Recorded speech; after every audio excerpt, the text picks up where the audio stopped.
7 Days to Die is a first-person open-world sandbox pseudo-RPG zombie survival game. If any of those genres appeal to you, then I'd say go buy the game right now. But I'm sure you didn't come here for just a simple statement like that, so let's take a deeper dive into the game, starting with one of the most important parts, and that's the price. You drop 25 bones and you get an amazing zombie survival experience right then and there. But let's move on to the premise. 7 Days to Die is a post-apocalyptic survival game where every 7 days, a horde of the undead comes in swarms in an attempt to destroy everything you've gathered and crafted, which we'll talk more about later. Let's talk about the open world aspect. 7 Days to Die mainly takes place in Arizona, in a county of Navezgane, meaning killer of monsters.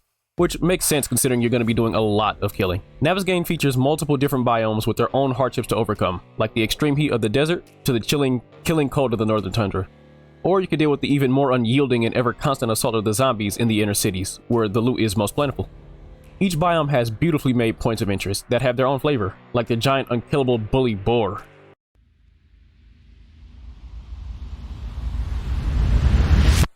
The giant enemy Boar.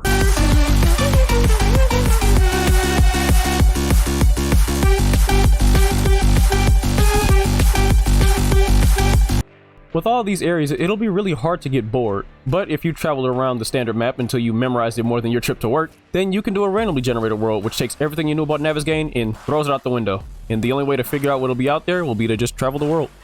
Now we're on to the sandbox and building aspects of 7 Days to Die, which are some of my favorite parts. The entire world of 7 Days to Die is destructible. This voxel space game lets you terraform the entire area and shape the world into your vision.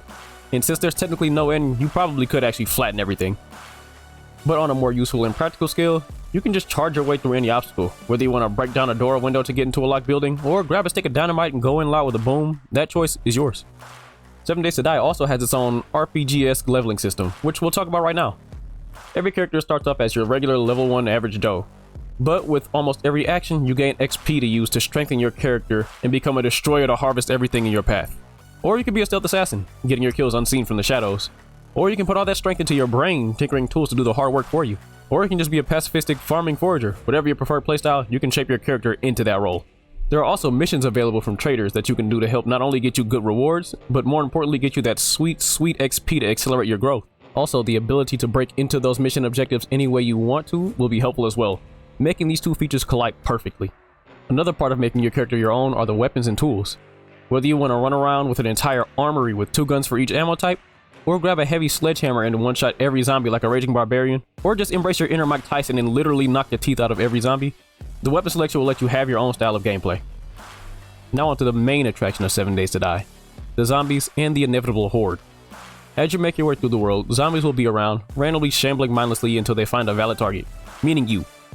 Once the zombies see you, they'll chase you until you engage in mortal combat, or you could just outrun them and they'll lose you eventually.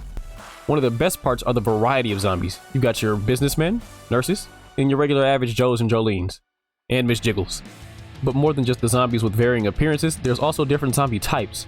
There are the stronger, tankier ones like lumberjacks, bikers, and Hawaiian zombies, and then there's also the special types with different abilities like the jumping spider zombie, the acid-spitting cops and mutants, and there are also animal zombies such as zombie dogs, vultures, and the super dangerous zombie bear. Yeah, don't fight him. There are also 2 dangerous versions of zombies, those being the Screamer, which though she's fragile herself, the feral zombies that she spawns won't be, and the dangerous demolitionist Mr. Boombastic, who will try to blow up your base, but he only spawns during the horde, which we'll touch on soon. Right before we talk about the horde, let's talk about what you'll see around the world, and those are the feral zombies. Almost every zombie has a feral version that will have glowing eyes, increased speed, and increased health, making them even more dangerous than their regular counterpart. And later on, you'll find radiated zombie types, which are just ferals on radioactive steroids. Kinda like Fallout. And now that we've explained the different zombie types, we'll move on to the game's namesake, the Horde. As the title of the game states, you have 7 days to die, which is in reference to the hordes that come to kill you every 7 days. These waves also get progressively harder with each passing week, so you might want to pray that Sunday morning before things get dicey. The hordes will start off relatively easy, but don't let that fool you, because soon you'll start to get even more zombies, and they'll come in sprinting, feral, and soon radiated. Not to mention the cops and super vultures that'll be spitting at you from a distance, or the demolitionist trying to blow a hole through all of your defenses. In order to survive the onslaught, you'll want to make a strong base laid out with more traps than an anime fan's homework folder. If you want a great base, check out some horde base videos like the ones from Taya's Gaming. How about we stop talking about those stinky old zombies for a little bit, and talk about the actual living creatures that roam the area. If you want some easy food to fill you up, you can hunt down the passive animals of this world. Man, this is starting to sound like Minecraft. The passive animals won't attack you and will just flee to safety. And these include rabbits, chickens, does, and stag. If you want a bit more of a reward, you can also take on the more aggressive animals, like the multiple canines including coyotes, wolves, and the danger doggo dire wolves. There are also sturdy boars, or if you're in a colder climate, you can find mountain lion. But if you're the toughest big game hunter, then you can take on the bears for a large feast. There are also snakes, but those aren't really worth the effort unless you want easy kills that don't run away. So in summary, 7 Days to Die has a large open world with many places of opportunity and entertainment for hundreds or even thousands of hours. I personally have 275 hours, but those are rookie numbers, and I've got many more hours to accumulate. So after all of this information, I hope you've gotten a good idea as to what to expect from 7 Days to Die and whether or not you're interested in playing it yourself.